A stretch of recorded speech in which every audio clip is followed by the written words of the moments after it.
بسم الله الرحمن الرحيم وأشهد أن لا إله إلا الله وحده لا شريك له وأشهد أن محمدًا عبده ورسوله أما بعد فإن خير الحديث كتاب الله وخير الهدي هدي محمد صلى الله عليه وآله وسلم وشر الأمور محدثاتها وكل محدثة بدعة وكل بدعة ضلالة وكل ضلالة في النار۔ یہ پنکھا بند کر دیں، کوئی ساتھی بیمار ہو جائے گا، موسم ٹھنڈا ہے۔ اللہم صلی وسلم علی نبینا محمد وبارک وسلم وصلی علیہ۔ اعوذ باللہ السمیع العلیم وبوجہہ الکریم وسلطانہ القدیم من الشیطان الرجیم من حمزہ ونفخہ ونفثہ۔ یا ایھا الذین آمنوا اتقوا اللہ حق تقاتہ ولا تموتن الا وانتم مسلمون۔ عیوب اور نقائص سے منزہ تمام قسم کی حمد و ثنا اللہ وحدہ لا شریک لہ کے لیے، اور درود و سلام شفیع للمذنبین خاتم النبیین رسول کریم رؤوف الرحیم صلی اللہ علیہ وآلہ وسلم کی ذات اقدس پر۔ گزشتہ خطبہ جمعہ میں آپ نے 10 باتیں سماعت کی تھی جن کے ساتھ ہم نے اپنا رمضان گزارنا ہے۔ انسان کی عبادات اس کی عادات کو بدلتی ہیں، اگر عادات نہ بدلیں تو عبادات کا کوئی فائدہ نہیں ہے، اور ایسے ہی اچھی عادات کا ہونا یہ انسان کے اندر عبادات کی قدر پیدا کرتا ہے۔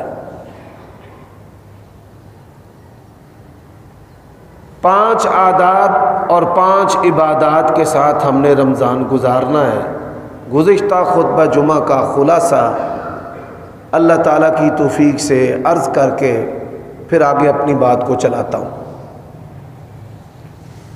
سب سے پہلی عادت انسان میں غصہ کنٹرول اور ضبط میں ہونا چاہیے۔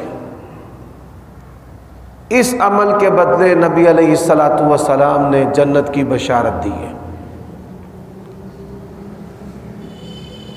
زبان اس کے ضبط اور کنٹرول میں ہونی چاہیے۔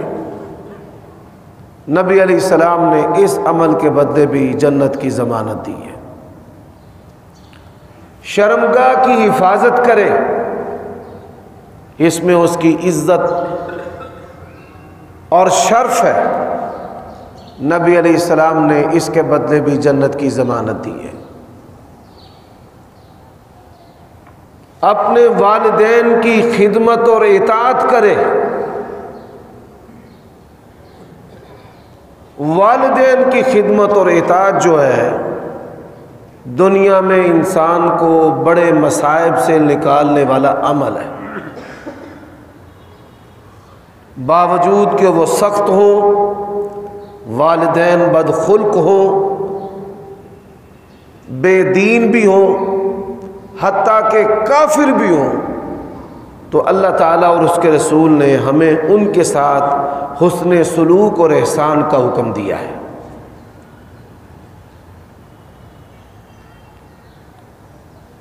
اب اسی طرح عبادات میں سے سب سے پہلی عبادت جو ہے وہ نماز ہے۔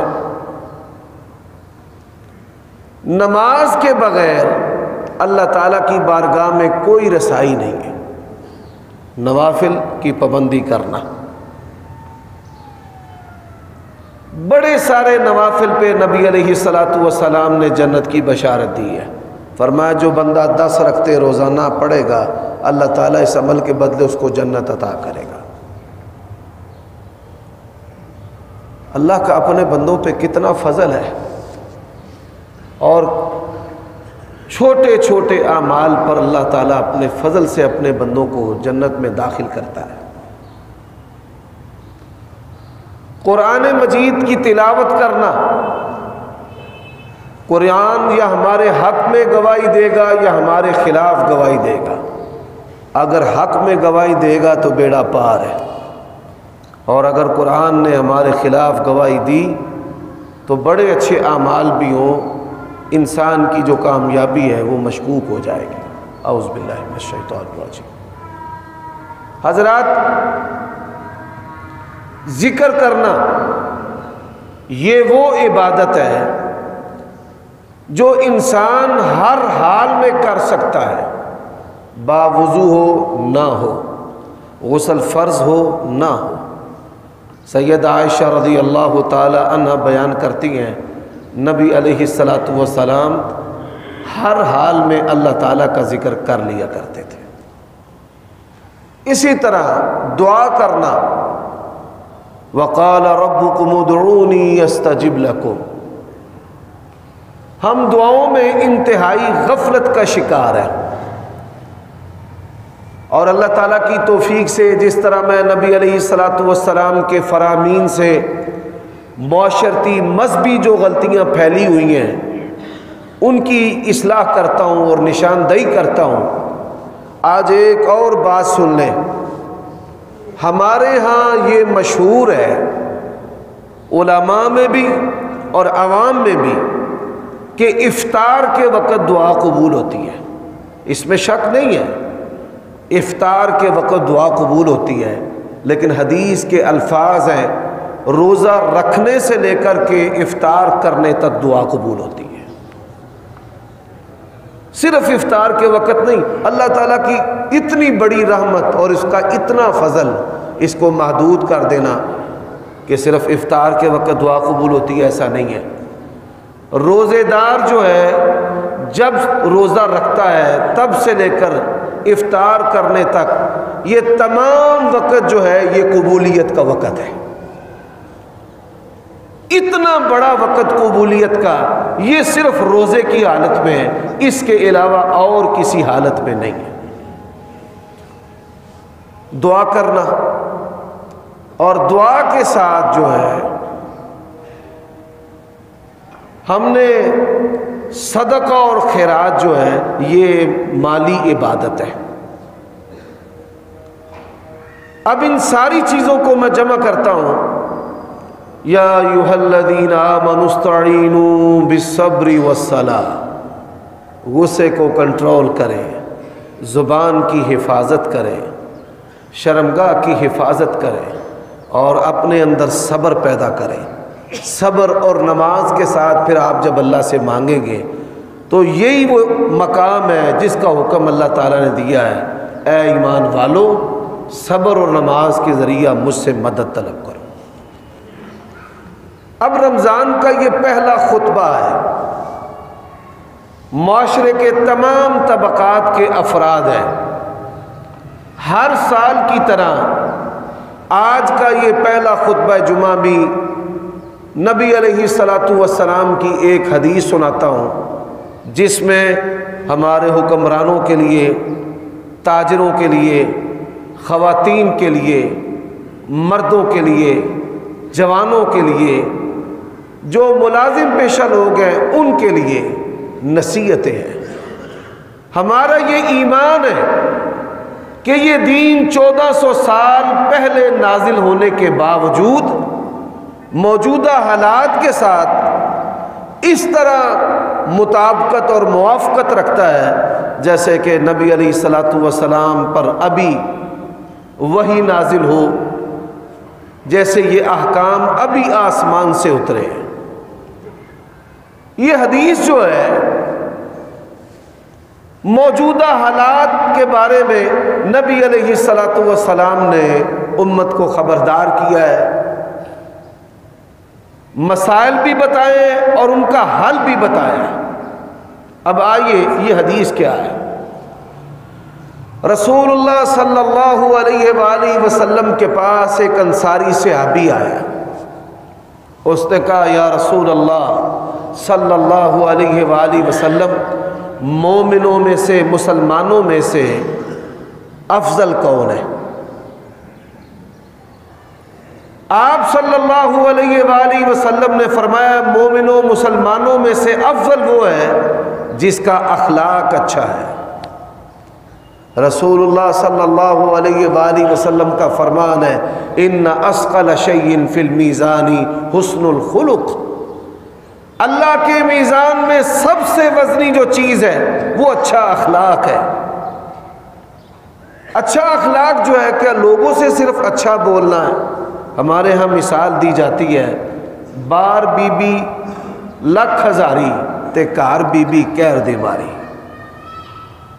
میں نے کئی والدین کو دیکھا ہے لوگوں کے بچوں سے با اخلاق گفتگو کریں گے اور اپنے بچوں کو جب بھی مخاطب کریں گے بدتمیزی سے کریں گے، تو تکرار سے کریں گے، گالیاں دے کر کریں گے، جس کے نتیجے میں غصہ پیدا ہوتا ہے اور وہ بھی والدین کی بے ادبی اور توہین کرتے ہیں۔ والدین کی ذمہ داری ہے کہ اپنے بچوں کو اخلاق سکھائیں، ان سے احترام سے پیش آئیں۔ جب وہ اپنے بچوں کے عیبوں پر پردہ رکھیں گے تو ان کے اندر شرم و حیا پیدا ہوگی۔ اکثر کئی والدین ہیں جو اپنے بچوں کی شکایتیں کرتے ہیں، نہ حق شکایتیں کرتے رہتے ہیں کہ میرا بچہ تو ایسے ہے اور ویسے ہے۔ حضرات اس طرح بھی بچوں کے اندر سرکشی اور بغاوت پیدا ہوتی ہے۔ اللہ تبارک و تعالی ستیر ہے، پردے رکھنے والا ہے۔ اللہ کی قسم ہے اگر ہمارا رب، ہمارا الہ، ہمارا معبود، ہمارا خالق اور مالک اللہ ہمارے پردے نہ رکھتا کسی بھی لڑکی اور لڑکے کا رشتہ نہ ہوتا۔ والدین اولاد کو چھوڑ دیتے اور اولاد والدین کو چھوڑ دیتے، مقتدی اماموں کو چھوڑ دیتے، امام مقتدیوں کو چھوڑ دیتے۔ یہ اللہ نے پردے رکھے ہیں۔ ایسے ہی آپ اپنے اندر اس عادت کو پیدا کریں کہ ہم نے اپنے بچوں کا پردہ بھی رکھنا ہے۔ اس عمل سے ان کے اندر حیا پیدا ہوتی ہے۔ میں نے بڑے دنا اور مدبر والدین کو بھی دیکھا ہے، بچہ خدمت تھوڑی کرتا ہے تو اس کی تعریف زیادہ کرتے ہیں کہ ہمارا بچہ ہماری بڑی خدمت کرتا ہے، ہمیں دباتا ہے، ہمیں تحائف دیتا ہے۔ حضرات قیامت کی نشانیوں میں سے نشانی ہے، لوگ دوستوں کو تحائف دیں گے جن سے دنیا کا مطلب ہے ان کو تحائف دیں گے، والدین کو کوئی تحفے دیتا ہی نہیں ہے، نہ عید پر کوئی تحائف دیتا ہے۔ ان میں یہ احساس کم تری جو ہے یہ کروٹیں لیتا رہتا ہے۔ دنیا کے بہترین تحائف وہ ہیں، تحفے وہ ہیں، اللہ کے نبی نے فرمایا نا تحفے دو اس سے محبت بڑھتی ہے، تو دنیا کا بہترین تحفہ ہے کہ جو اولاد اپنی کمائی سے اپنے باپ کو دیتی ہے، لباس کی صورت میں، کھانے پینے کی صورت میں، ضروریات زندگی کی صورت میں۔ تو اچھے اخلاق والا مومن اللہ کے ہاں افضل ہے۔ حضرات دوسری نشاندہی کرنا چاہتا ہوں، یہ جماعتوں اور تنظیموں کے جو ذمہ داران ہیں، مذہبی جماعتوں اور تنظیموں کے، یہ جو اداروں کے منتظمین ہیں، ان کی زبانیں بھی بڑی سخت ہوتی ہیں اور ان کے دل بھی بڑے سخت ہوتے ہیں۔ آپ کی ڈیوٹی لگی ہے، یہ اللہ کے مہمان ہیں، رب کے آئے ہوئے مہمانوں کے ساتھ عزت سے پیش آنا، خوش اخلاقی سے پیش آنا۔ پر کیا کیا جائے کہ آج تو ایسے بھی علماء ہیں، علماء سو جو ممبر پر ہی گالیاں دیتے ہیں، کفار کو نہیں مسلمانوں کو۔ اور آپ اس بات کو دیکھ چکے ہیں اور جان چکے ہیں کہ گزشتہ دنوں ایک مذہبی جماعت نے جو ملک کے اندر کیا ہے وہ کسی سے ڈھکا اور چھپا ہوا نہیں ہے۔ کیا جواب دیں گے قیامت کے دن اپنے رب کو؟ جس نبی نے اپنی امت کہ معمولی فرد کی چھنگلی سے بھی ایک قطرہ خون کا نہیں نکلنے دیا، اسی کا نام لے کر لوگوں کو قتل کر رہے ہو اور لوگوں کو مار رہے ہو۔ وہ بھی نعرہ تکبیر لگا رہے ہیں، وہ بھی نبی رسول کا نام لے رہے ہیں، اور وہ بھی نبی رسول کا نام لے رہے ہیں۔ ہماری ذمہ داری کیا ہے؟ یہ آوارگی جو ہے یہ حکومتیں پیدا کرتی ہیں، مذہبی جتھے، بے دین جتھے پریشر گروپ پیدا کرتے ہیں۔ اسلام میں کسی بھی حکومت کے اندر پریشر گروپ کا کوئی تصور نہیں ہے، حاکم وقت کافر ہی کیوں نہ ہو، یہ بات ہمیشہ یاد رکھنا۔ ہماری ذمہ داری ہے حاکم کو اس کے منہ پر نصیحت کرنا۔ آسیہ مسیح کو مت چھوڑ، جو نبی علیہ السلام کے گستاخ ہیں ان سے سوشل بائیکاٹ کرے۔ اگر حاکم نہیں کرتا، رب جانے اور پھر حاکم جانے ہماری ذمہ داری اتنی ہے۔ نبی علیہ السلام نے ہمیں کیا کہا ہے کہ تم میں سے اگر کوئی شخص برائی دیکھتا ہے تو اپنے ہاتھ سے روکے۔ بندے مارنے کی اجازت تو اللہ کے نبی نے نہیں دی۔ اگر ہاتھ سے روکنے کی طاقت نہیں ہے، زبان سے کہے، اور اگر زبان سے بھی نہیں کہتا تو کس سے برا جانے؟ دل سے برا جانے۔ اب یہ نقصان امت مسلمہ کا ہو رہا ہے، یہ اخلاقی پستی ہے، اور میں اس کے بارے میں پہلے عرض کر چکا ہوں کہ دو قسم کے جو علماء ہیں وہ امام فتنہ ہیں، ان سے ہمیشہ بچیں، ان کی تقاریر کو نہ سنیں، ان کی مجلس میں نہ بیٹھیں۔ ایک وہ مولوی جو مسخریاں کرتا ہو، ٹھٹا کرے، ہنسائے، جگتے لگائے، ایکٹنگ کرے، یقین جانیے اس کے پاس بیٹھیں گے آپ کا دل بیمار ہوگا، دنیا کی محبت پیدا ہوگی اور آخرت کی فکر آپ کے دل سے نکل جائے گی۔ اور ایک وہ مولوی جو گندی ننگی گالیاں دینے والا ہو، زبان اس کی لمبی ہے، اس کے مقتدیوں کی اس سے بڑھ کر لمبی ہے، یعنی بدتمیزی کرنے والے، ممبر اور مصلی، ایسے لوگ جو ہیں وہ اسلام کی بدنامی کا سبب بنتے ہیں۔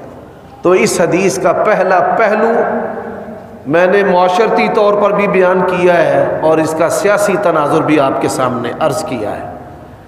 بہترین لوگ وہ ہیں کہ جن کا اخلاق اچھا ہے۔ بعض لوگ ہمارے اہل حدیث احباب اور اخوان کے بارے میں کہتے ہیں کہ آپ لوگوں کی دعوت اور مسلک بہترین ہے، لیکن آپ لوگوں کی زبانیں اور رویے سخت ترین ہیں۔ اللہ کے لیے اس کو بدلو۔ یہ جو سختی ہے دلوں اور زبانوں کی، یہ عبادات سے جانی ہے، ویسے نہیں جانی۔ میں آپ کو ایک بات سناتا ہوں، آپ حیران ہوں گے۔ ہمارے شہر میں بریلوی مکتبہ فکر کے ایک بہت بڑے عالم دین ہیں، مفتی خالد حسن مجددی، بزرگ آدمی ہیں، 75-80 سال کے قریب ان کی عمر ہو گئی۔ ختم نبوت کے فورم پر ہم اکٹھے ہوئے تو مجھ سے ذکر کرنے لگے کہ میں کن کن اہل حدیث علماء کے ساتھ کام کر چکا ہوں۔ مولانا محمد اسماعیل سلفی رحمۃ اللہ علیہ کا ذکر کیا، علامہ احسان اللہ ظہیر رحمۃ اللہ علیہ کا ذکر کیا اور ان کی خوبیاں بھی بیان کی۔ سب سے میٹھی جو بات ہے انہوں نے حافظ عبد المنان نور پوری رحمۃ اللہ علیہ کا ذکر کیا، اور کیا پیاری بات کہی کہ وہابی جو لوگ ہیں یہ نفل نہیں پڑھتے تھے، یہ تے فرض پڑھ کے رب دے اتے سان چاڑ چھڑ دے سن۔ نور پوری رحمہ اللہ نے اس قوم کو نفلوں پر لگایا ہے، اور اللہ تعالیٰ استاد جی کی قبر کو منور فرمائے۔ واقعتاً وہ اپنی مثال آپ تھے، اور آج اہل حدیث مساجد کے اندر اللہ کی توفیق سے کثرت کے ساتھ لوگ جو ہیں وہ نوافل پڑھنے والے ہیں۔ میری ماؤں بہنوں کی خدمت میں بھی گزارش ہے، کثرت نوافل۔ یہ زبان کے چسکوں میں اپنی بیویوں کو صرف کچن اور چولہے پر ہی نہ الجھا دینا، گھر کے کاموں میں رمضان میں ان کی مدد بھی کرو، یہ عبادت میں پیچھے نہ رہ جائیں۔ ان بندیوں کے لیے بھی نبی علیہ السلام نے بشارت دی ہے دوہرے اجر کی۔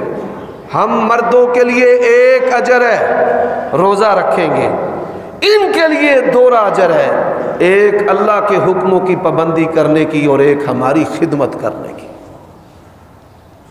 اب اس نے دوسرا سوال کیا، یا رسول اللہ صلی اللہ علیہ وسلم یہ تو مجھے معلوم ہو گیا کہ افضل مومن کون ہے؟ جو صاحب اخلاق ہے، اس کا بولنا، اس کا چلنا، اس کا رویہ جو ہے وہ نرم ہے۔ یہ بتائیے کہ عقل مند مومن کون ہے؟ عقل مند مومن بڑے بڑے رہ جائیں گے بھائی جان، عقل مند مومن کون ہے؟ فرمایا عقل مند مومن وہ ہے کہ جس نے اپنی زندگی کے اندر ہی اپنے مرنے کی تیاری کی ہے۔ ایک لمحہ کے لیے سوچیں کہ اگر ہم اگلے منٹ میں مر گئے تو کیا ہماری تیاری ہے کہ ہم اللہ کی بارگاہ میں پیش ہو سکیں؟ نہیں ہے۔ رسول اللہ صلی اللہ علیہ وآلہ وسلم نے فرمایا جو اللہ تعالیٰ سے ملنا پسند کرتا ہے اللہ اس سے ملنا پسند کرتا ہے، اور جو اللہ سے ملنا ناپسند کرتا ہے اللہ بھی اس سے ملنا ناپسند کرتا ہے۔ کیا میں اور آپ اللہ سے ملنا پسند کرتے ہیں؟ کیا ہم اپنے موبائل کا حساب دے سکتے ہیں؟ کیا ہم اپنے سوشل میڈیا کی جو ایکٹیویٹیز ہیں کیا اس کا ہم اللہ تعالیٰ کو جواب دے سکتے ہیں؟ کیا ہم اپنی خلوت کا اللہ کو حساب دے سکتے ہیں؟ اللہ کے لیے اس بات پر غور کیجئے اور اپنی زندگی کے اندر اپنے مرنے کی تیاری پہلی اس بندے کے اندر خوبی ہوتی ہے کہ وہ دنیا سے جاتا ہے، کسی کا مالی حق اس پر نہیں رہتا۔ نبی علیہ السلام نے صحابہ کرام سے پوچھا مسکین کون ہے؟ صحابہ نے کہا یا رسول اللہ جو خیرات لینے والا ہو، زکوٰۃ لینے والا ہو، جس کی آمدن کم ہو، ضروریات زیادہ ہو۔ فرمایا لیس المسکین الذی تردہ اللقمۃ واللقمتان، مسکین وہ نہیں ہے کہ ایک دو لقمے اس کو لٹا دے اور لوگوں سے خیرات وصول کرے، بلکہ حقیقی مسکین وہ ہے قیامت کا دن ہوگا، نیکیاں ہی نیکیاں ہوں گی، بڑی نیکیاں ہوں گی، پھر ہوگا کیا؟ فرمایا لوگ آ جائیں گے، ایک کہے گا یا اللہ اس نے میرا مالی حق دینا ہے، اللہ مال کے بدلے میں اس کی نیکیاں دے دیں گے۔ دوسرا آئے گا یا اللہ مجھے اس نے گالی دی ہے، لوگ گالیاں دیتے ہیں نا، صبر کرو نبیوں کا شیوا ہے، گالی دی ہے یہ کوئی چھوٹی بات نہیں ہے، یقین جانیے قیامت کے دن ہوگا کیا گالی دینے والے، یا اللہ اس نے گالی دی ہے، اس کی نیکیاں جو ہے وہ دوسرے کو، جس کو گالی پڑی ہے نا، جس کو گالی دی ہے اللہ تعالیٰ اس کو دے دے گا۔ ہوگا کیا؟ رسول اللہ صلی اللہ علیہ وسلم نے فرمایا ساری نیکیاں اس کی ختم ہو جائیں گی، لینے والے، شکایتیں لگانے والے وہ ابھی ہیں، لوگ اس کے بارے میں باتیں کر رہے ہیں کہ یا اللہ اس نے غیبتیں کی تھی، چغلیاں کی تھیں، رشتے چھڑوا دیے تھے، ایسے لوگ بھی ہوتے ہیں۔ تو رسول اللہ صلی اللہ علیہ وسلم نے فرمایا پھر اللہ تعالیٰ ان کے گناہ اٹھا اٹھا کر اس پر ڈالے گا اور اس کو پھر جہنم رسید کر دے گا۔ میرے بھائیوں دوستو یہ بات یاد رکھو، جس کو خوف ہے نا اپنی آخرت کا اور جس کی تیاری ہے مرنے کی، بھائی میری مرنے کی تیاری ہے، وہ مالی جو معاملہ ہے وہ صاف رکھتا ہے۔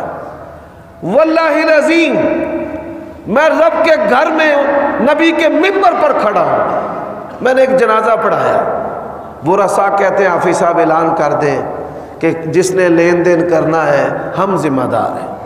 اب کچھ لوگ میرے پاس آ گئے، حافظ صاحب آپ نے فلاں کا جنازہ پڑھایا ہے؟ میں نے کہا جی ہاں میں نے پڑھایا ہے۔ کس نے آپ کو کہا تھا پڑھانے کو؟ میں نے کہا ان کے بیٹوں نے۔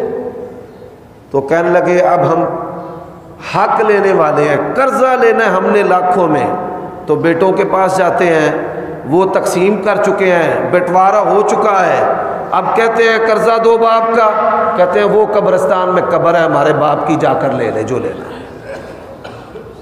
کیا مذاق کرتے ہو؟ یہ 15ویں صدی ہے، اللہ کے نبی علیہ السلام جنازہ پڑھانے لگے تھے، پتہ چلا یہ مقروض ہے، فرمایا میں نے اس کا جنازہ نہیں پڑھانا، تم اس کا جنازہ پڑھو۔ ایک صحابی حکیم رضی اللہ تعالیٰ عنہ آگے بڑھے، یا رسول اللہ صلی اللہ علیہ وسلم آپ اس کا جنازہ پڑھائیں، میں قرض ادا کروں گا۔ اجنبی آدمی تھا، چند دنوں بعد نبی علیہ السلام بازار میں ملے، فرمایا حکیم تو نے قرضے کی ذمہ داری لی تھی میت کی، ادا کر دی ہے؟ کہنے لگے یا رسول اللہ آج ہی اس کی آخری قسط ادا کی ہے۔ فرمایا سن، وہ میت جنت اور جہنم کے درمیان معلق تھی، تیرے قرضہ ادا کرنے کی وجہ سے اللہ نے آج ہی اسے جنت میں داخل کر دیا ہے۔ ہم کیا حیثیت رکھتے ہیں؟ اللہ کے لیے سوچیں، غور کریں۔ آج دین کے دروازے پر کچرا اور روڑی اکٹھا ہو چکا ہے، داڑیاں بھی ہیں، پگڑیاں بھی ہیں، قرآن بھی ہے، لیکن وہ کردار نہیں ہے کہ جس کردار کو کافر دیکھ کر مسلمان ہو۔ غور کیجئے گا اس بات پر، چند مسلمان آئے تھے، آج ہم کروڑوں کی تعداد میں ادھر ہیں۔ چند مسلمان آئے تھے، ہم کروڑوں میں ہیں، اور آج کروڑوں میں ہونے کے باوجود جو ہمارے اندر رہنے والے تھوڑے کافر ہیں وہ مسلمان نہیں ہو رہے۔ سبب کیا ہے؟ کہ ان مسلمانوں کے پاس کردار تھا، آج ہمارے پاس کردار نہیں ہے۔ حضرات، جس کو آخرت کی فکر ہوتی ہے وہ مالی حقوق جو ہے وہ اپنے ذمہ نہیں رکھتا۔ یہ بات یاد رکھ لیں، میری اور تیری قبر پر اولاد نے نہیں آنا۔ اللہ کے نبی نے فرمایا بندے کو جب دفنایا جاتا ہے مال بھی چلا جاتا ہے اور اولاد بھی چلی جاتی ہے، اور تیرے بدن کے اوپر 500,000 کا جو کھیس ہے نا سائیاں، وہ بھی لا لینا ہے، وہ بھی اتار لینا ہے، وہ بھی کہ یہ واپس جائے گا۔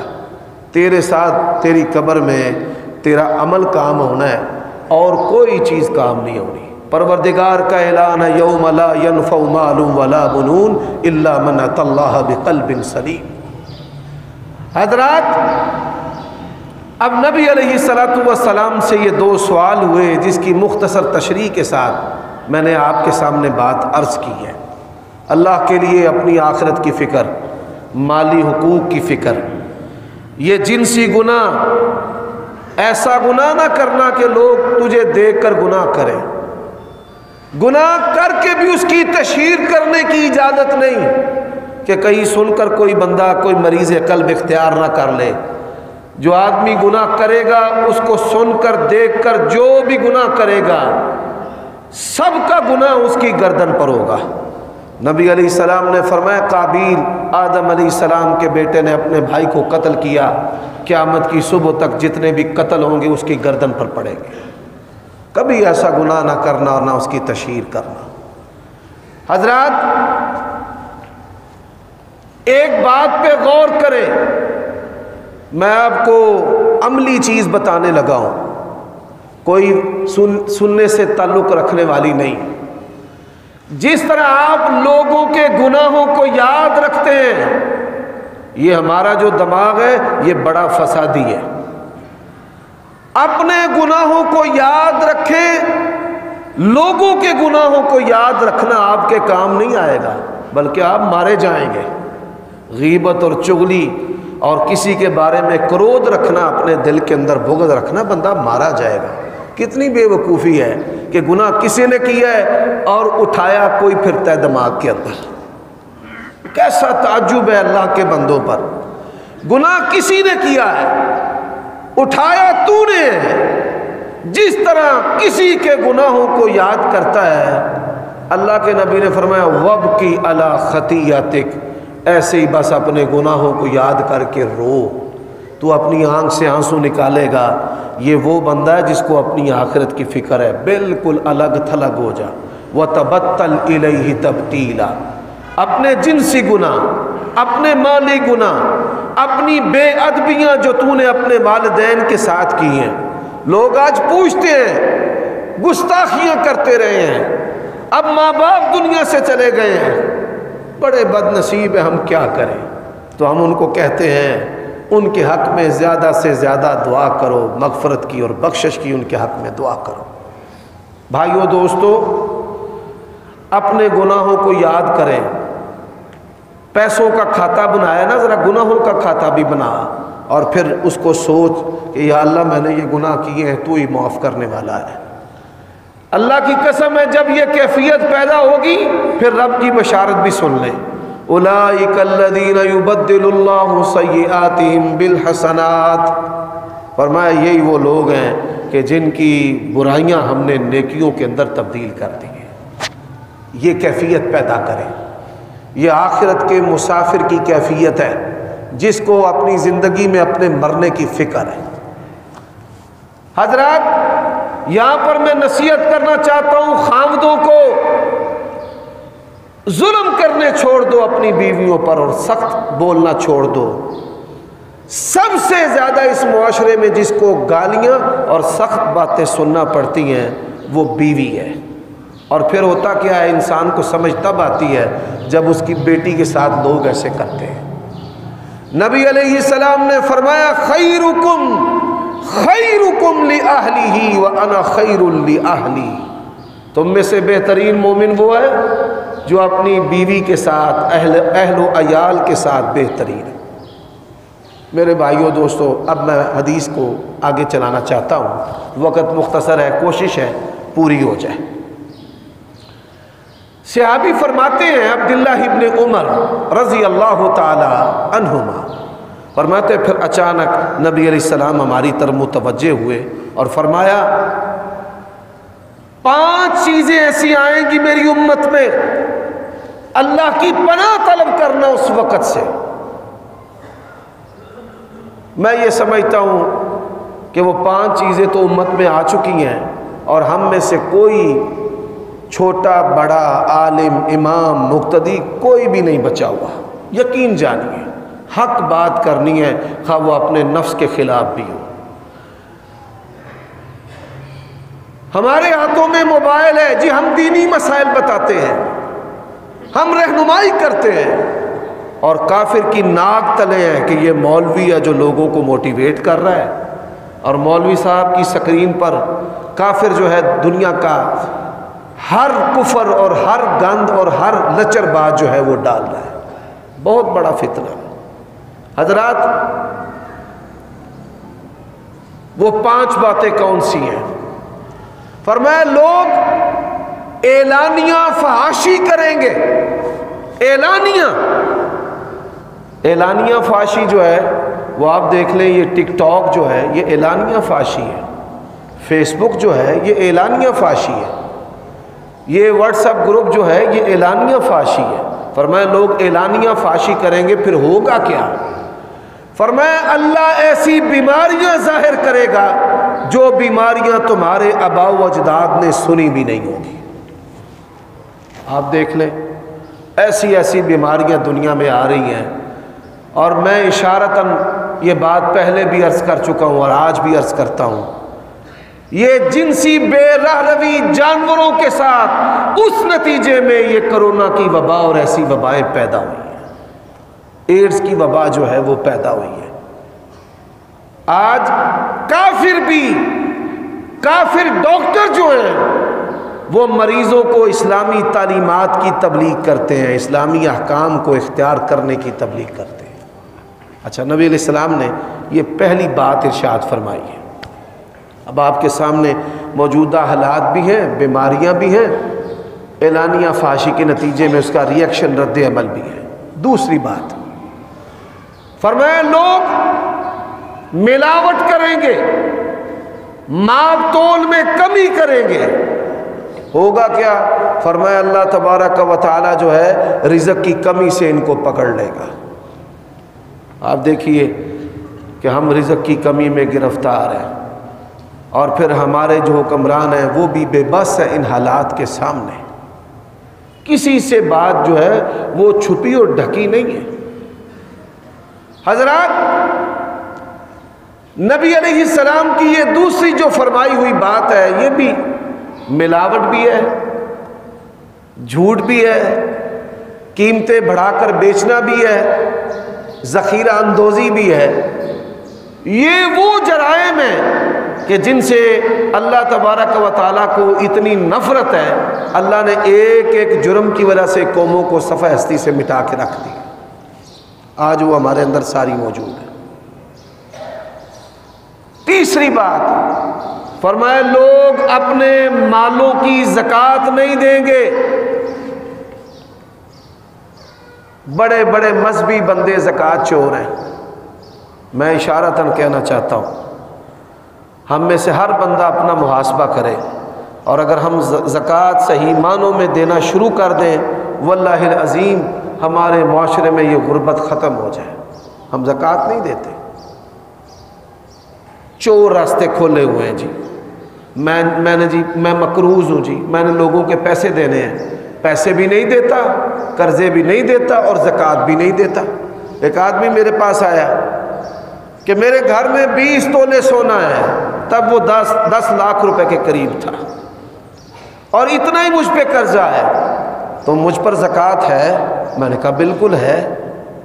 کہتا میں نے تو فلاں عالم سے پوچھا ہے، وہ تو کہتا نہیں ہے۔ میں نے کہا پھر مجھ سے کیوں پوچھا ہے؟ یہ دل جو ہے یہ کھٹکتا ہے جرم پر۔ میں نے کہا وہ سونا بیچ اور قرضہ اتار، دے قرضہ، میں تجھے فتویٰ دیتا ہوں کہ کوئی زکوٰۃ نہیں۔ کہتا نہیں، وہ تو میری بوڈھی نہیں بیچن دے گی۔ اللہ کو بھی دھوکا، لوگوں کو بھی دھوکا، لوگوں کا قرضہ بھی نہیں دینا، اور اللہ کا جو حق زکوٰۃ ہے وہ بھی ادا نہیں کرنا۔ گھر میں بیٹھے آپ ہی کاٹے پا لیں دے۔ میرے بھائیوں دوستوں، زکوٰۃ نہیں دیں گے تو کیا ہوگا؟ یہ نبی علیہ السلام کے الفاظ ہیں، میرے نہیں ہیں۔ فرمایا اللہ تبارک و تعالیٰ آسمان سے بارشوں کو روک لے گا، جب ضرورت نہیں ہوگی تب بارشیں ڈالے گا۔ گندم پکی ہوئی ہے، کسان کیا کہتا ہے کہ سونے دی کنی بھی بارش نہیں، یعنی اگر بارش سونے کی بھی آئے تو برداشت نہیں ہے، املاک کا، فصلوں کا نقصان ہو جاتا ہے۔ آپ دیکھیے کس طرح جکھڑ چلتے ہیں اور کس طرح بارشیں ہو رہی ہیں۔ یہ بارشیں اللہ تبارک و تعالیٰ کی ہم قوم سے اجتماعی ناراضگی کی بین علامت ہے، جس کے بارے میں رسول اللہ صلی اللہ علیہ وسلم نے فرما دیا کہ جب ضرورت نہیں ہوگی تب ہوگی۔ اور حدیث کے اگلے الفاظ ہیں، اگر بوڑھے، جانور اور بچے نہ ہوتے، اللہ تبارک و تعالیٰ کہتا ہے کہ میں آسمان سے ایک قطرہ بھی بارش کا نازل نہ کرتا۔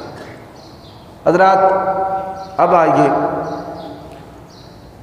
دو باتیں ہیں جو حکام کے بارے میں اسی حدیث کے اندر۔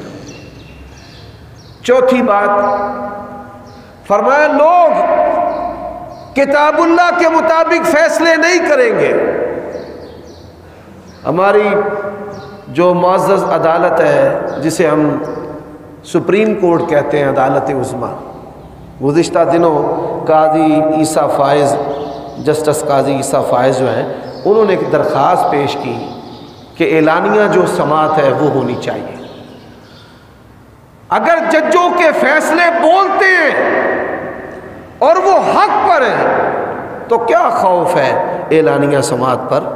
ان کی اس درخواست کو بھی ریجیکٹ کر دیا گیا ہے میجورٹی بیسس پہ۔ کچھ ججز نے، تھوڑے ججز نے حمایت کی ہے، اور جو بڑے یا معتبر یا زیادہ ہے انہوں نے اس کو ریجیکٹ کر دیا۔ یہ عدالتوں کی کارکردگی پر ایک سوال ہے۔ اسلام وہ دین ہے، پرنالہ اتارا گیا، وقت کے خلیفہ کو قاضی شریح رحمہ اللہ نے کٹہرے کے اندر کھڑا کر لیا۔ کافر جج مثالیں دیتے ہیں حضرت عمر کی، کافر جج کہ دنیا میں مثال نہیں ملتی، اتنا دبنگ، بے باک، جس کا اتنا ڈر اور خوف ہو، قاضی اس کو اپنے کٹہرے کے اندر کھڑا کر لے۔ حل جواب دے بھائی۔ اسلام کی یہ روایت ہے، اور اللہ کے نبی نے کہا لو ان فاطمہ بنت محمد سرقت لقطعت یدا، اگر میری بیٹی فاطمہ بھی چوری کرتی، یہ تے چودھریاں دی تھی، یہ نا بنو مخزوم قبیلے کی، اگر رسول اللہ کی بیٹی بھی چوری کرتی میں اس کا بھی ہاتھ کاٹ کے رکھ دیتا۔ یہ وہ اصول ہیں کہ جس کی کافر مثالیں دیتے ہیں، دنیا میں ان اصولوں جیسے اصول نہیں ہیں۔ حضرات، اور میں کتاب اللہ کے مطابق فیصلے نہیں کریں گے، اللہ تعالیٰ ان کو آپس میں لڑا دے گا۔ اور یہ آپ دیکھ لیں، حکمران پارٹی آپس میں لڑ رہے ہیں، ان کے جتھے ہیں، کوئی کہتا ہے حکومت میری دائیں جیب میں اور بائیں جیب میں ہے۔ یہ کیا بات ہے؟ میں حیران ہوں، وہ کافر ہیں، گائے کا پیشاب پیتے ہیں، ہمارے مولویوں کی زبانیں بڑی چتر چتر چلتی ہیں انڈیا پر۔ انہوں نے کرونا ویکسین بنا لی ہے، 80 ملکوں کو بیچ رہے ہیں، اسا ہن تک کی کیتا ہے، ساڈا چینی دا سیاپا نہیں مکیا، چینی ہو رہی ہے، آ رہی ہے جا رہی ہے، ختم ہو گئی ہے، یہ ہو گیا وہ ہو رہے ہیں۔ ہم نے جس نبی کا کلمہ پڑھا ہے اس نے زمانے کی نبض پر ہم صحابہ کے ہاتھ رکھے ہیں، ٹیکنالوجی، جدت، زبانیں ان کو اختیار کرنے کا حکم دیا ہے۔ یقین جانے دل جو ہے نا موجودہ حالات کو دیکھ کر روتا ہے کہ یہ کیسی ذلت ہے کہ جس کی تاریخ رات جو ہے وہ ختم ہونے کو آ ہی نہیں رہی۔ حضرات آخری بات جو ہے فرمائے لوگ اللہ تعالیٰ اور اس کے رسول سے کیے ہوئے وعدوں کو توڑ دیں گے، اللہ تبارک و تعالیٰ ان کے دشمنوں کو ان پر مسلط کرے گا، وہ ان کی چیزیں قبضے میں لے لیں گے۔ IMF کافر ہیں، ہماری جو معیشت اور بجٹ ہے وہ بناتے ہیں، ان کی بجلی اتنی مہنگی کرو، چیز یہاں پر پیدا ہوتی ہے، ہمارے ملک میں چیز پیدا ہو رہی ہے اور ہمیں انتہائی مہنگی مل رہی ہے، اس کا ریٹ کافروں نے متعین کیا ہے، عالمی منڈی کے ساتھ جوڑ دیا ہے، یہاں پہ چیز بنانے والے، اگانے والے، جن کے ملک میں چیزیں پیدا ہوتی ہیں وہ بیچارے ان سے محروم ہو جاتے ہیں۔ فرمایا کافر اغیار آئیں گے، وہ ان کے وسائل اپنے قبضے میں لے لیں گے، اور آپ دیکھیے کہ پاکستان کے وسائل جو ہیں وہ اغیار کے قبضوں میں ہیں، اور اپنی حکومت اور تخت حکومت اور اپنی شاہی کو چلانے کے لیے عوام کو کس طرح نچوڑا جا رہا ہے۔ لوگ خودکشیاں کر رہے ہیں، مر رہے ہیں غربت اور افلاس۔ اللہ تعالیٰ کی بارگاہ میں ہم دعا کرتے ہیں، اے اللہ ہمارے حاکم کو پیشانی سے پکڑ کر اس کو صراط مستقیم پر چلا۔ امام احمد رحمہ اللہ نے کہا اگر مجھے اس بات کا یقین ہو کہ اللہ تعالیٰ میری ایک دعا جو ہے وہ قبول ضرور کرے گا تو میں اپنے حاکم کے بارے میں دعا کروں گا کہ اللہ اس کو ٹھیک کر دے، کیونکہ حکمرانوں کے ٹھیک ہونے سے انسانوں کا ٹھیک ہونا ہے، تجارت کا ٹھیک ہونا ہے، حالات کا ٹھیک ہونا ہے، دین کا ٹھیک ہونا ہے، ایمان کا ٹھیک ہونا ہے، اور حاکم کے بگڑنے سے پہلے حکومت میں آنے کے لیے یہ ہمارے حکمران سبھی بڑے بڑے بیان دیتے ہیں، اور پھر حکومت میں رہنے کے لیے سب جائز ناجائز کرتے ہیں، اور یہ وہ باتیں ہیں جو 1400 سال پہلے ہمارے پیارے نبی سچے اور سچے انسان کامل جناب محمد الرسول اللہ صلی اللہ علیہ وسلم نے کی ہیں۔ اللہ تعالیٰ سے دعا ہے اللہ ہم سب کو، ہمارے حکمرانوں کو، ہمارے جو مقتدر ادارے ہیں سب کو صراط مستقیم پر چلنے کی توفیق عطا فرمائے۔